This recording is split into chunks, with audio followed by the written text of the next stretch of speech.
एकलव्य एक बार द्रोणाचार्य के पास गया। द्रोणाचार्य से बोला, आचार्य मुझे धनुर्विद्या सीखनी है। द्रोणाचार्य ने पूछा, तू राजपुत्र है? एकलव्य ने कहा, नहीं आचार्य। तू ब्राह्मण है? नहीं। तू क्षत्रिय है? नहीं। फिर? मैं आदिवासी हूं आचार्य। आदिवासी है तू? फिर तुझे पढ़ने का अधिकार नहीं। पर मेरी इच्छा है पढ़ने की आचार्य। नहीं, तुझे पढ़ने का अधिकार नहीं। क्यों? क्योंकि तू आदिवासी में पैदा हुआ है। तू नहीं पढ़ सकता और मैं तुझे पढ़ाऊंगा भी नहीं। नहीं पढ़ाया उसको द्रोणाचार्य ने। पर एकलव्य की धनुर्विद्या पढ़ने की इच्छा एक जगह उसे बैठने नहीं देती थी। उसने जंगल में द्रोणाचार्य की एक मूर्त तैयार की और उस मूर्त के सामने वो धनुर्विद्या सीखने लगा, जैसे मानो कि वो मूर्त उसको धनुर्विद्या पढ़ा रही हो। और कुछ ही दिनों में देखते ही देखते धनुर्विद्या संपन्न हो गया। एक दिन द्रोणाचार्य के आश्रम का एक कुत्ता घूमते घूमते उस जंगल में पहुंचा। उस जंगल में द्रोणाचार्य की मूर्त उसने देखी। कुत्ते को वो मूर्त हूबहू द्रोणाचार्य जैसे लगी। कुत्ता भौंकने लगा। कुत्ते की वो भौंकने की आवाज सुनकर एकलव्य का ध्यान विचलित हुआ। कुत्ते का मुंह बंद करना चाहिए। एकलव्य ने उस कुत्ते के मुंह में कुछ इस तरह से बांध चलाए कि उस कुत्ते की मुंह से खून का एक बूंद भी न गिरने ना पाए और भौंकना भी बंद हो जाए।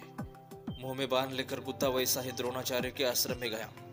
द्रोणाचार्य ने उस कुत्ते की तरफ देखा। उसके मुंह में जो बाण देखे, वो बाण जिस तरीके से मारे थे, वो देखने के बाद उनको लगा इसका दर मेरे अर्जुन से भी सर्वश्रेष्ठ धनुर्धर है इस धरती पर। वही नहीं चाहिए था उनको। पूरी धरती पर अर्जुन ही सर्वश्रेष्ठ रहना चाहिए, वही अकेला, कोई दूसरा नहीं। फिर ये कौन है? ये कौन है दूसरा?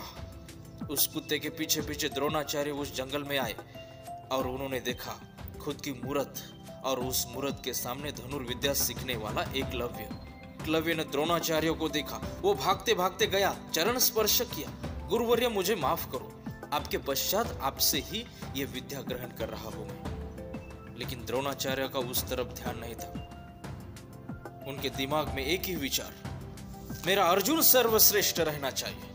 द्रोणाचार्य ने कहा, तू मेरी मूर्त बना के मेरे पश्चात धनुर्विद्या सीख रहा है, यानी कि मैं आज से तेरा गुरु बन गया अभी।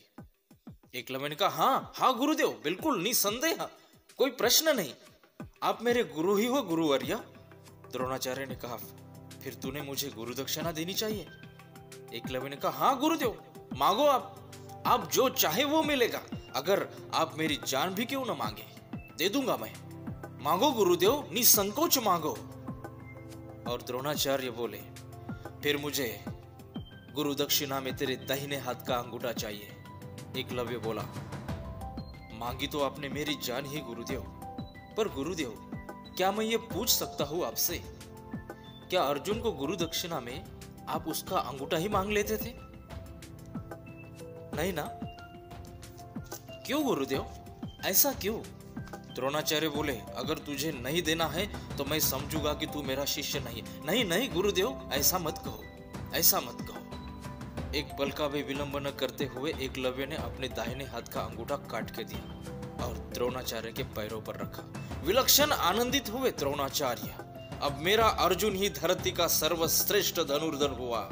और एकलव्य का अंगूठा लेकर द्रोणाचार्य निकले आश्रम की ओर। चलते चलते एकाएक उनके पैरों में एक जहरीला नाग आया। उनको वो डसने ही वाला था, पर उसी वक्त पीछे से एक बाण तेजी से सू सू करके आया और उस नाग का शिरच्छेद करके ही जमीन में घुसा।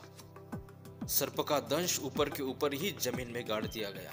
द्रोणाचार्य ने वो देखा, इसका दर और भी मेरे अर्जुन से बढ़कर इस धरती पर सर्वश्रेष्ठ धनुर्धर है। कौन होगा वो? कौन होगा वो? उन्होंने पीछे मुड़ के देखा, एकलव्य अपना धनुष पकड़े हुए खड़ा था। वैसे द्रोणाचार्य को गुस्सा आया, एकलव्य तूने मुझे धोखा दिया, एकलव्य तूने मुझे फंसाया, तूने फंसाया मुझे एकलव्य। वैसे एकलव्य ने कहा, गुरुदेव मैंने आपको फंसाया नहीं, आपको इतिहास ने फंसाया। मैंने इतिहास पढ़ा है, उसमें लिखा था गुरुजी गुरु दक्षिणा मांगते हुए दाहिने हाथ का अंगूठा मांगते हैं, इसलिए मैंने पहले से ही बाएं हाथ से धनुर्विद्या सीखी गुरुदेव। परिस्थिति के प्रवाह में अगर खुद को बचाना चाहते हो तो पहले इतिहास पढ़ो, इतिहास इतिहास पढ़ना सीखो।